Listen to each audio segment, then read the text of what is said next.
Përshëndetje nderuar miq, ja ku jemi sërish në emisionin ton Realitete Ekonomike. Duam të flasim për performancën e 3 ekonomive kryesore të botës, pikërisht të Shtetit Bashkuar të Amerikës, të Kinës dhe ekonomive të Bashkimit Evropian gjatë gjysmës së parë të vitit janar-qershor 2026, si dhe zhvillimi ekonomik botëror sa lidhet me këtë performancë dhe perspektiva për të 6 mujor të dytë. Kemi nderin të kemi sot në studio zotin Albert Gajo, ish zëvendësministër i integrimit, ekspert i njohur i ekonomisë si përmarrës në vreshtin shqiptar.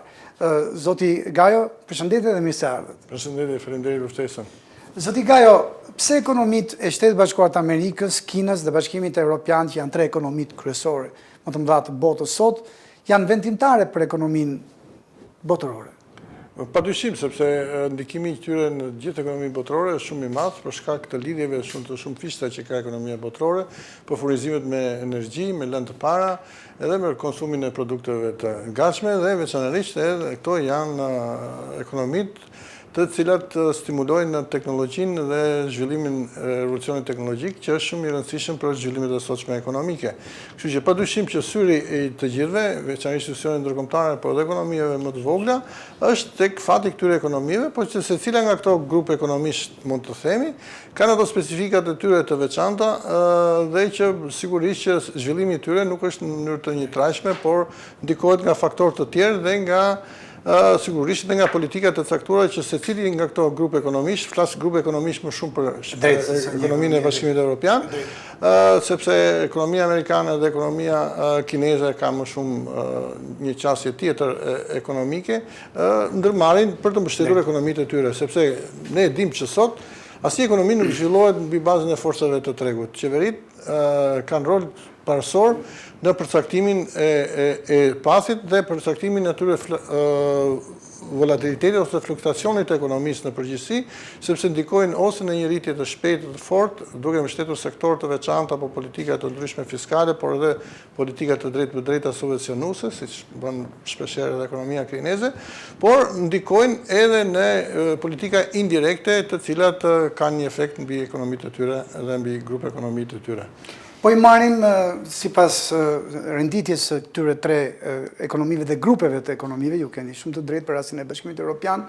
të marrim ekonominë numër 1 në botë, ekonominë amerikane, në gjykimin tuaj, cilat ishin karakteristikat kryesore të kësaj ekonomie gjatë gjysmës së parë të këtij viti? Ekonomia amerikane në fakt është e pak surprizë, sepse mendoheshe që ky 6 mujor i parë sidomos do të kishte një periudhë stagnacioni për shkak të disa politikave të ndërmarra nga presidenti Trump gjatë vitit kaluar, veçanërisht me politikat tarifore që ajo ndoqi dhe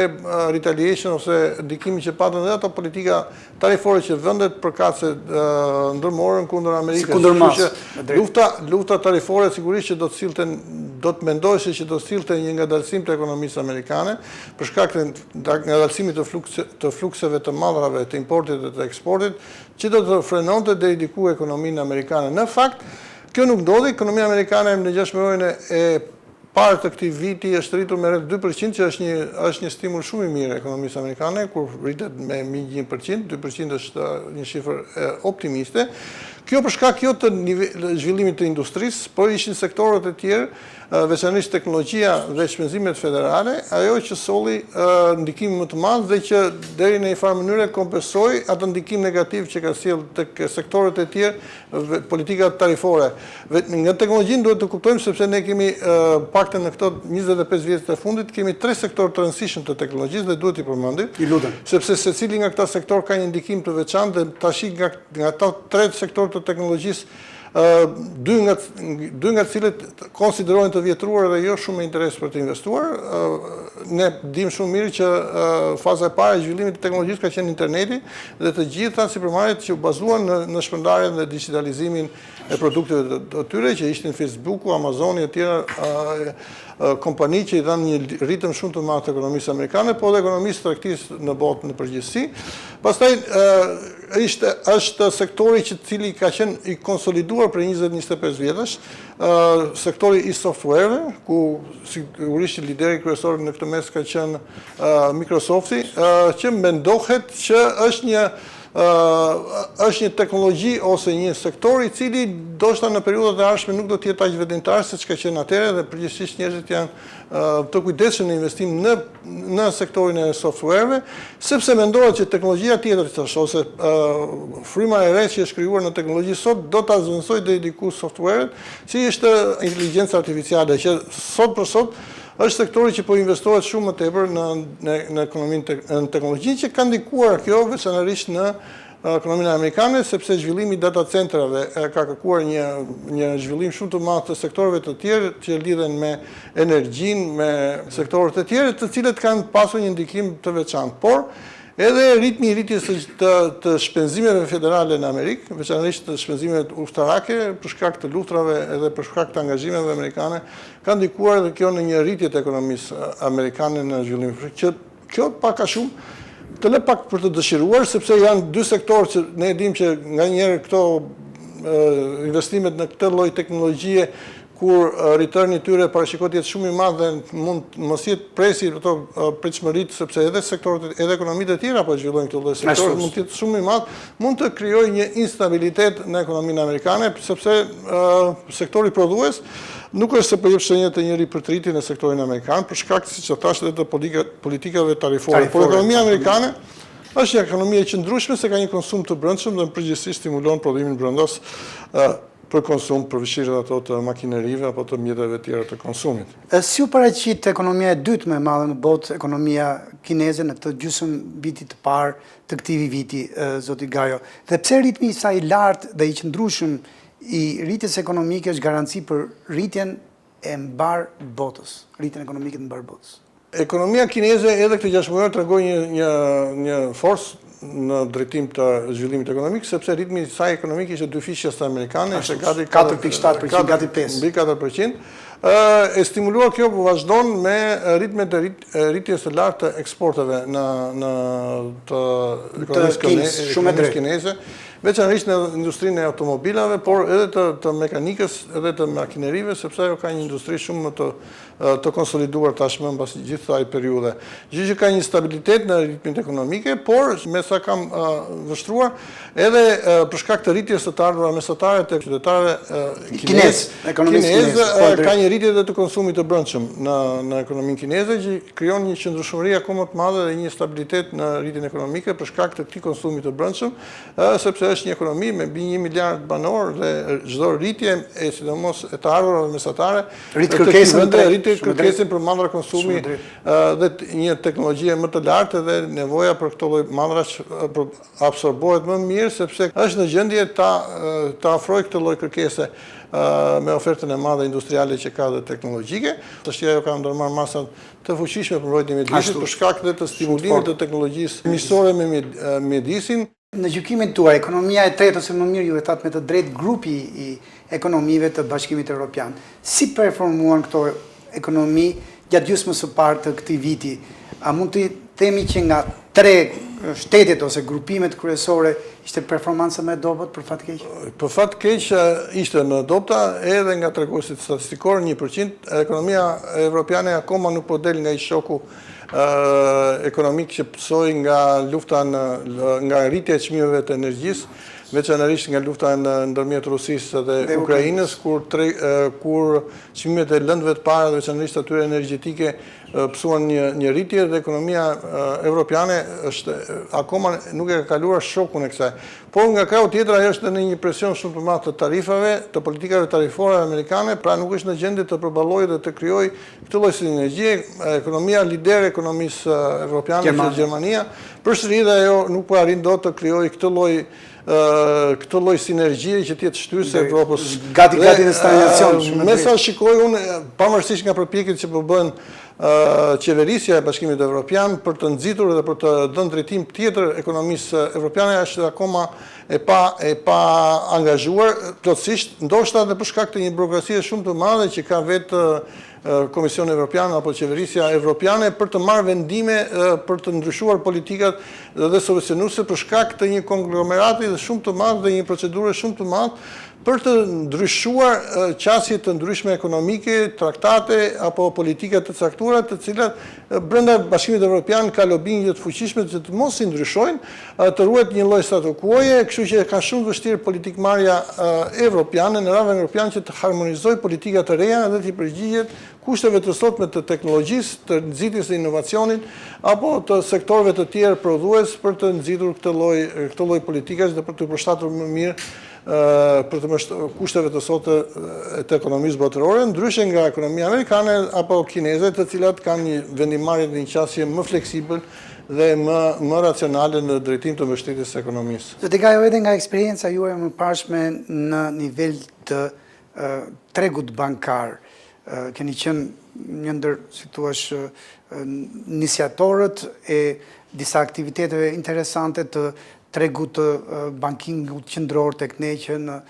para 3 dekada e gjysmë. Cili ishte roli i inflacionit dhe i politikave monetare ndër performancën e 3 ekonomive kryesore botërore të sotme? Inflacioni nuk është më i treguesi që është ndjekur më përpara, në kuptimin që çdo lloj rritje e masës monetare sillte një presion mbi çmimet dhe këto indirekt të siltin një zhvlerësim të monedhave, përkatëse një dobësim të ekonomisë dhe një ekuilibër të ri ekonomik në një nivel më të ulët nga ai që ishte më pashme. Pra, kjo teori inflacioni për shkak të globalizimit dhe për shkak të ndryshimit të tregjeve financiare dhe për shkak të mundësive të tjera për të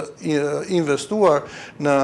qoftë edhe jashtë tregut të aksioneve tipike, ka ndryshuar qasje. Ka ndryshuar qasje se presionet inflacioniste tash nuk bien mbi mallat e konsumit siç janë më përpara, por ajo tepric masë monetare që sot është në treg për shkak të politikave subvencionuese, për shkak të pandemisë apo për shkak të subvencione edhe deficiteve buxhetore, adresohet në sektorin e investimeve, në sektorin e kriptove, gjë që krijon një shpërndarje të kësaj presioni inflacionist dhe nuk po përbën më